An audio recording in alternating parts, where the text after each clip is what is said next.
Shalom bien-aimés dans le Seigneur, grande est notre joie de nous retrouver au pied du grand roi pour notre méditation quotidienne.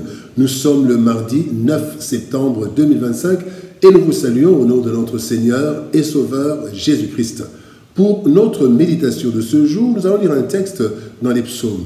Psaume 23, verset 4 dans deux versions. Parole de vie 2017 nous dit « Même si je traverse la sombre vallée de la mort, je n'ai peur de rien, Seigneur, car tu es avec moi. Ton bâton de berger est près de moi, il me rassure. » Bible du Semeur nous dit « Si je devais traverser la vallée où règnent d'épaisses ténèbres, je ne craindrai aucun mal, car tu es auprès de moi. Ta houlette me conduit et ton bâton me protège. » Même si, tel est le thème de notre méditation de ce mardi 9 septembre 2025. Bien-aimés dans le Seigneur. En devenant chrétiens, nous avons plein de promesses bibliques et de témoignages qui nous encouragent dans notre marche chrétienne. Certains imaginent même une vie sans embûche du fait d'avoir reçu Christ dans leur vie. Et notre foi est liée à une grande espérance de la vie à venir, mais aussi de la vie présente, sécurisée et bénie par le Seigneur. Mais dans la réalité, nous rencontrons certaines situations qui peuvent, bien aimés, sembler nous décourager. Alors, dans le verset de ce jour, le roi David, homme selon le cœur de Dieu, selon Actes des Apôtres, chapitre 13, verset 22, et David fait une belle confession de foi dans les temps difficiles. En effet, il est écrit que le malheur atteint souvent le juste, mais l'Éternel en délivre toujours. Cela n'est pas une foi aveugle, bien-aimé, ou une foi dénuée de tout fondement, mais c'est plutôt le résultat d'un constat et d'une analyse lucide. Voici ce que le texte du jour nous transmet. Premier point, des situations inévitables. 1 Pierre chapitre 4, verset 1er nous dit « Ainsi donc, Christ ayant souffert dans la chair, vous aussi, armez-vous de la même pensée, car celui qui a souffert dans la chair en a fini avec le péché. » Bien-aimés, la corruption du monde a transformé négativement l'homme, au point où Dieu affirme que le cœur de l'homme est méchant et tortueux. Jérémie chapitre 17, verset 9. À cause de cela, nous pouvons faire de notre mieux pour éviter les problèmes, éviter les pleurs, mais nous allons les rencontrer tôt ou tard, ainsi qu'il est écrit, psaume 34, verset 20, « Le malheur atteint souvent le juste, mais l'Éternel en délivre toujours. » Bien-aimés, le malheur atteint souvent le juste. Pourquoi? Parce que d'abord, le cœur de l'homme est mauvais, comme nous avons lu dans Jérémie 17, 9. Deuxièmement, c'est que nous sommes faillibles et nous commettons des erreurs. Et ces erreurs nous causent du tort. Mais aussi la troisième raison, c'est que le diable a une grande colère contre ceux qui sont en Christ. La Bible dit « Malheur à vous, malheur à la terre, parce que le diable est descendu vers vous avec une grande colère, sachant qu'il n'a plus beaucoup de temps. » Bien-aimés, Christ nous a prévenus quant à cette situation. Et c'est quand il a déclaré dans Jean chapitre 16, verset 33, « Je vous ai dit ces choses, afin que vous ayez la paix en moi. Vous aurez des tribulations dans le monde. » Donc Christ n'a pas caché cela. Christ ne nous a pas dit « Venez à moi, vous n'aurez pas de problème. » Non, il dit très bien « Vous aurez des tribulations dans le monde. » Bien-aimés, il y a des situations, les situations difficiles sont inévitables dans notre vie. Le deuxième point dont nous voulons parler, parlons maintenant des garanties inébranlables. Garanties inébranlables.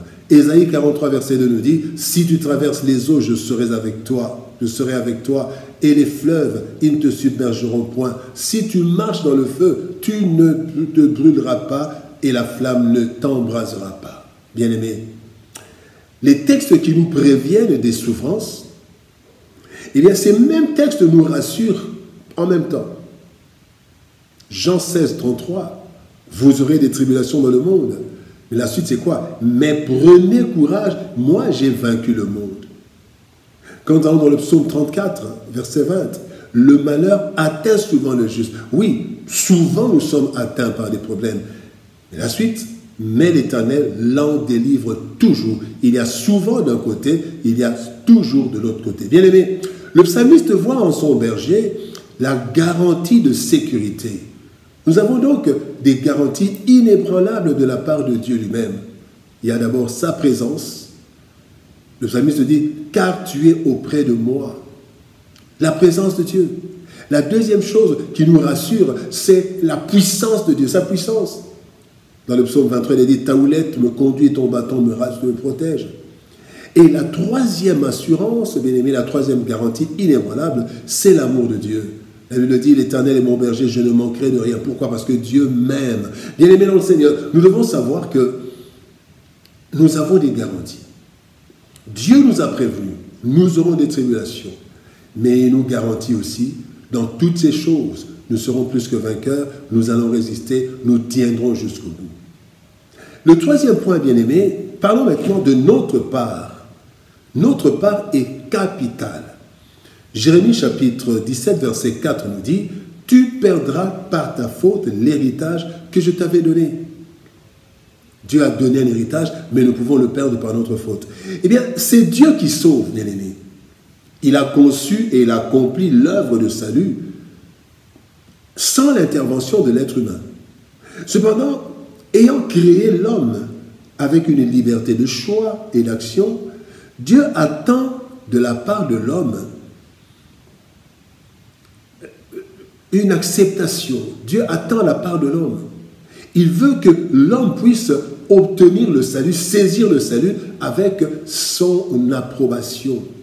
Voilà pourquoi nous voyons des versets tels que Matthieu 16, 24 qui dit « Si quelqu'un veut me suivre, Dieu ne force pas, mais si nous voulons le suivre, nous devons faire ceci et cela. » Nous avons aussi Marc chapitre 16, verset 16 qui dit « Celui qui croira et qui sera baptisé sera sauvé, mais celui qui ne croira pas sera condamné. » Et enfin, Matthieu chapitre 24, verset 13 nous dit « Mais celui qui persévérera jusqu'à la fin sera sauvé. » Bien aimé, celui qui s'éloigne de Dieu devient vulnérable. Et, bien aimé, son salut risque de ne même pas avoir, il risque de ne pas avoir ce salut. Il risque de perdre ce salut par sa propre faute, bien aimé. Le salut est à notre portée. Mais le saisir plutôt, est une question de volonté personnelle, quitte à être soutenu par le Saint-Esprit et d'autres frères et sœurs. Mais nous devons savoir que nous avons notre part. Les situations difficiles sont inévitables. Nous avons des garanties, bien aimés, des garanties sûres, inébranlables. Mais nous devons savoir que nous avons notre part. Nous avons notre part, bien aimés. Quel que soit notre niveau de sanctification et notre niveau d'obéissance à Dieu, nous ne sommes pas exemptés de la souffrance que le psalmiste appelle « vallée de l'ombre de la mort ». Cela à cause de la corruption de l'humanité et de l'acharnement de l'ennemi contre tous ceux qui ont accepté de suivre le Christ.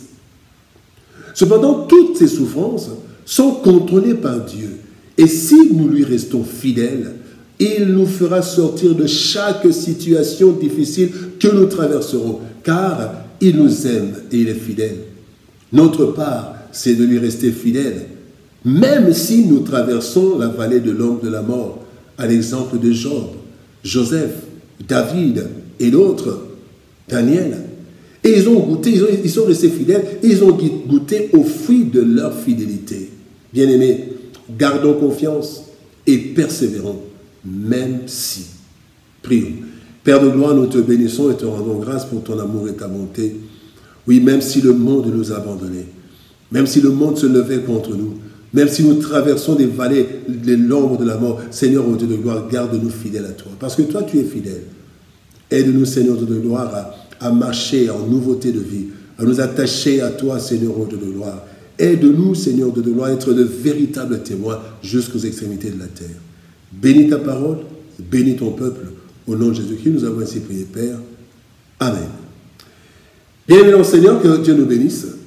Shalom, au revoir, et par la grâce de Dieu, nous nous retrouvons demain pour une autre méditation au pied du grand roi. Shalom, au revoir et par la grâce de Dieu, à demain.